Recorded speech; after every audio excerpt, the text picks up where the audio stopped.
Shalom, bertemu lagi dengan saya Pendeta Dwi Pircayono melalui channel Bina Sabda. Sebuah channel yang dibangun untuk kita bersama-sama bisa belajar dan bertumbuh bersama-sama di dalam firman Allah. Kiranya channel ini terus memberkati saudara-saudara sekalian dan menolong kita semakin hari berinteraksi dengan firman Allah. Harapan saya, kita tetap diberkati Tuhan dan berlimpah anugerah Allah bagi kita sekalian, sehingga kita bisa melakukan aktivitas dan kehidupan kita selalu memuliakan Tuhan. Saya mengucapkan terima kasih oleh karena perhatian dan dukungan saudara-saudara sekalian melalui channel ini, dengan subscribe, bahkan men-sharekan kepada saudara-saudara yang lain, sehingga banyak lagi saudara-saudara yang lain yang bisa belajar bersama-sama melalui firman Allah lewat channel ini. Mari saudara yang kasih Tuhan, kita melanjutkan pelajaran kita. Kita akan melanjutkan pelajaran kita dalam tema yang sama tentang etika harta benda. Hari ini kita akan membahas dalam Amsal 11 ayat 24 hingga 25.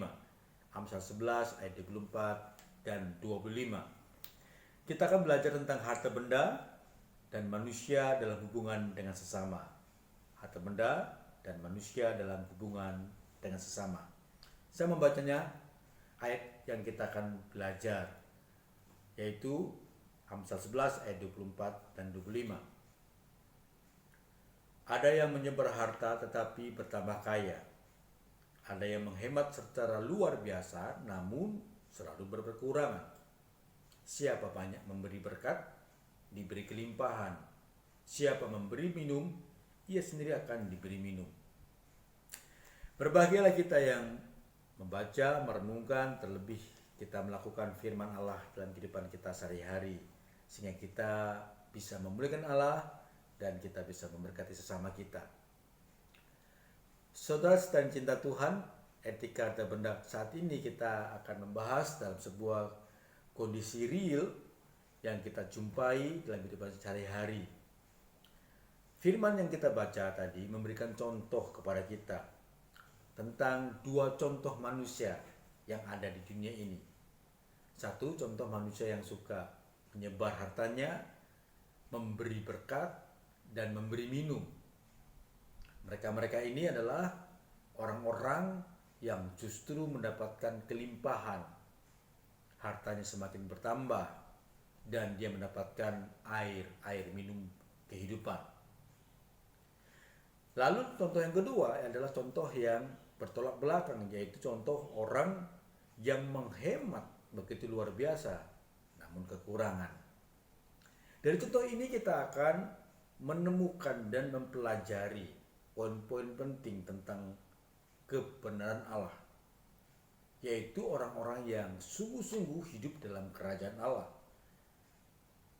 Pertanyaan buat kita, mengapa ya orang-orang yang suka menyebar hartanya justru kekayaan bertambah? Orang-orang yang suka memberi berkat justru akan dilimpahi berkat. Orang-orang yang suka memberikan minuman dengan sesamanya justru dia sendiri akan mendapatkan minuman. Mengapa hal itu menjadi poin yang harus kita renungkan saat ini? Setidaknya ada beberapa hal yang kita akan belajar dan ketahui bersama-sama. Orang-orang contoh pertama ini yang suka menyebar hartanya, tidak pernah kekurangan, bahkan terus berkelimpahan, bertambah kaya. Orang yang memberi berkat terus diberikan kelimpahan, orang yang memberikan minum terus akan mendapatkan air minuman. Mengapa? Setidaknya ada beberapa poin yang kita akan temukan di sini. Yang pertama, orang-orang seperti ini adalah orang-orang yang mengetahui harta yang dimilikinya itu bukan miliknya. Harta yang dia punya itu bukan punyanya. Seperti kita belajar pada pelajaran yang lalu tentang etika harta benda dalam Kejadian pasal pertama, dalam ordo ciptaan, dan juga dalam aspek Allah. Semua itu bermula daripada Allah. Artinya Allah yang pemilik harta, Allah yang menciptakan harta, Allah yang memberikan harta, Allah yang menganugerahi harta kepada manusia. Karena harta itu diciptakan untuk menopang hidup manusia. Sehingga ketiga tipe tadi, tentang orang yang suka menebar harta, orang yang suka memberikan berkat, orang yang suka memberikan minum, adalah orang yang sadar bahwa apa yang dimilikinya itu milik Allah, bukan miliknya. Makanya dia mau berbagi dengan sesamanya. Dia mau men-sharekan kepada sesamanya. Dan dia tahu apa yang dia milikinya itu bukan miliknya sendiri, tapi milik Allah. Kalau kita sungguh-sungguh realize atau sadar dalam hal ini, menolong kita saudara-saudara yang kasih Tuhan, kita tidak akan mengkeep, tidak akan menjaganya atau memeliharanya untuk diri sendiri atau menyimpannya untuk diri sendiri, tapi kita akan dengan murah hati untuk berbagi dengan sesamanya.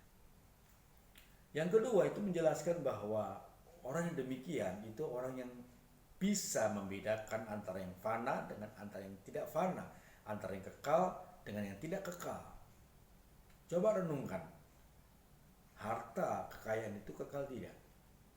Harta kekayaan itu bukan sesuatu yang kekal. Makanya orang mampu menebar harta, mampu berbagi kekayaan, mampu berbagi berkat, mampu memberi sesuatu air minum, dia sedang belajar melepaskan hal-hal yang fana dalam hidupnya.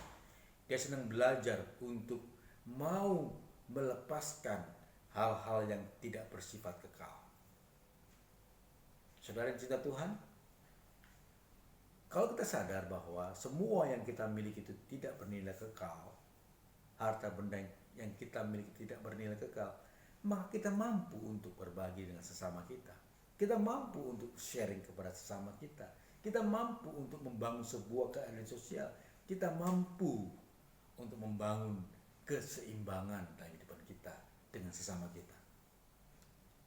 Karena semua itu tidak bernilai kekal. Karena semua itu tidak kita bawa sampai ke surga. Itu yang kedua poinnya. Yang ketiga, orang yang demikian, contoh yang pertama, orang yang mampu membagikannya, mampu memberi berkat, mampu memberi minum, adalah orang yang sadar dia perlu orang lain, dia perlu sesamanya. Karena manusia dicipta sebagai makhluk sosial, hidup dalam sebuah komunitas, bukan makhluk personal, hidup dalam kesendirian. Di saat orang sadar seperti ini, dia akan peduli dengan sesamanya. Dia akan peduli, empati, simpati dengan sesamanya. Dia mampu berbagi dengan sesamanya. Kenapa? Dia bagian dalam komunitas umum, komunitas sosial dengan sesamanya. Kita tidak bisa hidup sendiri, saudara-saudara. Kita hidup memerlukan sesama kita. Di saat kita hidup perlu sesama kita, kita akan sadar, kita mampu, kita didorong untuk bisa berbagi dengan sesama kita. Hidup dalam sebuah komunitas sosial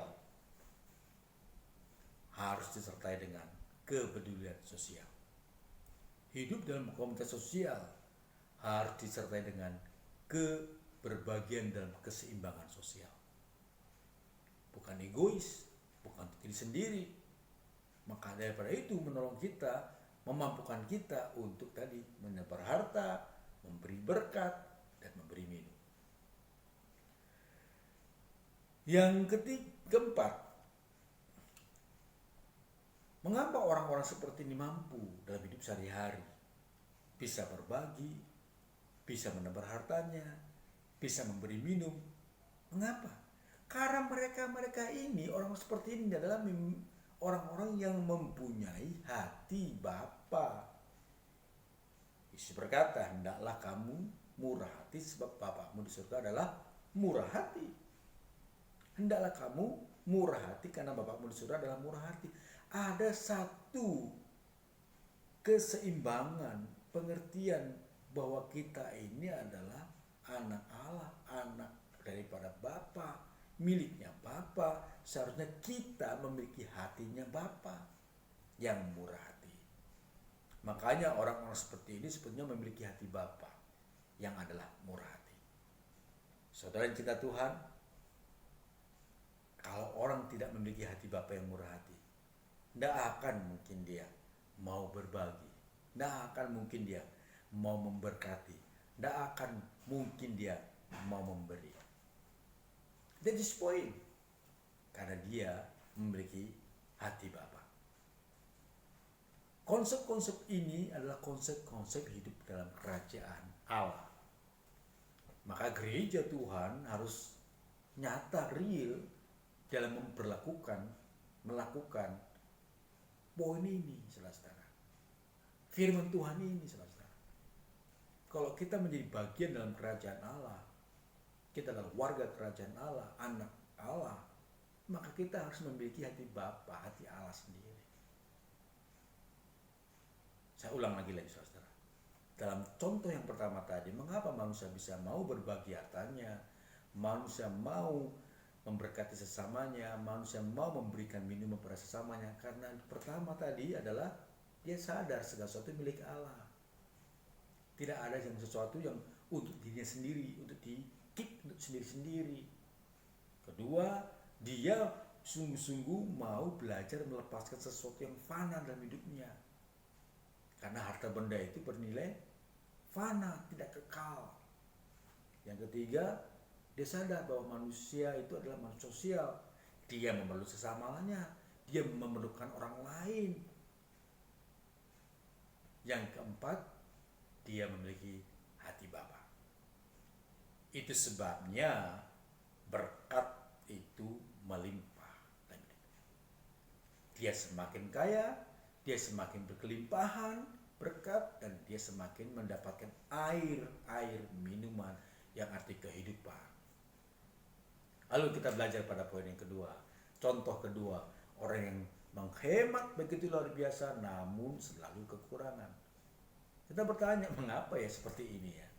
Saudara, orang yang menghemat itu dia tidak sadar bahwa apa yang dimilikinya itu adalah milik Allah. Hanya diberikan kepada dia untuk dia kelola. Hanya diberikan kepada dia oleh Allah untuk dia usahakan. Saudara-saudara. Maka dia tidak sadar itu semua milik Allah. Yang dipercayakan, dianugerahkan saja. Dia nggak sadar bahwa segala sesuatu yang dia miliki itu juga bernilainya apa? Tidak kekal. Sementara saja. Tidak akan dibawa ke surga.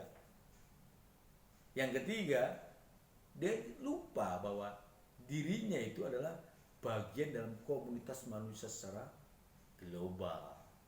Karena dia dicipta sebagai manusia yang bersosial, hidup dengan sesama, memerlukan sesama. Di saat kita perlu sesama, kita mampu berbagi dengan sesama. Yang terakhir, orang-orang seperti ini sebetulnya adalah orang-orang yang tidak memiliki hati Bapa, jauh daripada hati Bapa. Jauh daripada Allah, daripada Bapa. Kenapa? Enggak ada sama sekali hati Bapa yang murah hati. Kan simpel, saudara-saudara, itulah. Makanya di sini akibatnya apa? Dia akan selalu kekurangan. Dia tidak akan selalu kelimpahan dalam rasa syukur, tidak ada kelimpahan dalam arti sifat Bapa tadi, kelimpahan dalam hidupnya. Dia tidak melimpah dalam arti pengertian bahwa segala sesuatu ini fana. Dia tidak akan melimpah dalam satu suasana bahwa dia sedang melakukan sesuatu karya, bahwa apapun yang dilakukan, yang dimilikinya kepada Allah. Makanya dia selalu kekurangan. Dari ayat-ayat firman Tuhan ini menolong kita saudara-saudara. Sekarang saya tanya kepada kita itu contoh orang pertama atau contoh yang kedua? Kalau kita menjadi warga kerajaan Allah yang hidup menghadirkan kerajaan Allah di dunia ini, tentu kita akan rindu seperti manusia yang pertama yang suka berbagi, menebar kekayaan kita, memberi berkat sesama kita, memberi minum kepada sesama kita, sehingga kita penuh dengan kelimpahan berkat, kelimpahan kekayaan, dan kelimpahan air kehidupan. Saya rindu kita poin-poin ini menolong kita kembali secara sederhana untuk melakukan hal yang tepat dan benar di depan Allah. Etika harta benda pada saat ini mengajar kita bahwa harta benda dalam hubungan kita dengan sesama adalah kita harus apa? Harus berbagi. Harus apa? Membangun keseimbangan. Harus apa? Harus memiliki hati Bapa. Harus apa? Harus sadar apapun yang kita miliki itu milik Allah dan kita kembalikan untuk Allah. Coram Deo et benedicere. Dalam mengelola harta yang Tuhan berikan, kembalikan untuk Allah. Dalam mengelola harta yang Tuhan berikan, memberkati sesama kita. Itulah inti poin pelayanan, pekerjaan, pelajaran yang sedang kita pelajari. Allah ingin kita kerjakan, Allah ingin kita lakukan, sehingga kita terus menjadi berkat bagi banyak orang, terus menjadi berkat dalam segala hal untuk banyak orang. Saya ingatkan, dalam harta benda kita punya tugas apa? Coram Deo et benedicere. Dalam harta benda kita kembalikan untuk kemuliaan Allah karena itu milik Allah.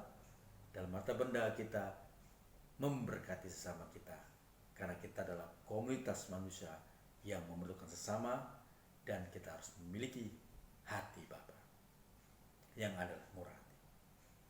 Kiranya Tuhan memberkati kita kembali dan kita semakin memiliki semangat untuk belajar pada pelajaran-pelajaran berikutnya. Berikutnya kita akan membahas etika harta benda, tentang harta benda dan problematikanya. Pada pelajaran berikutnya kita akan membahas harta benda dan problematikanya.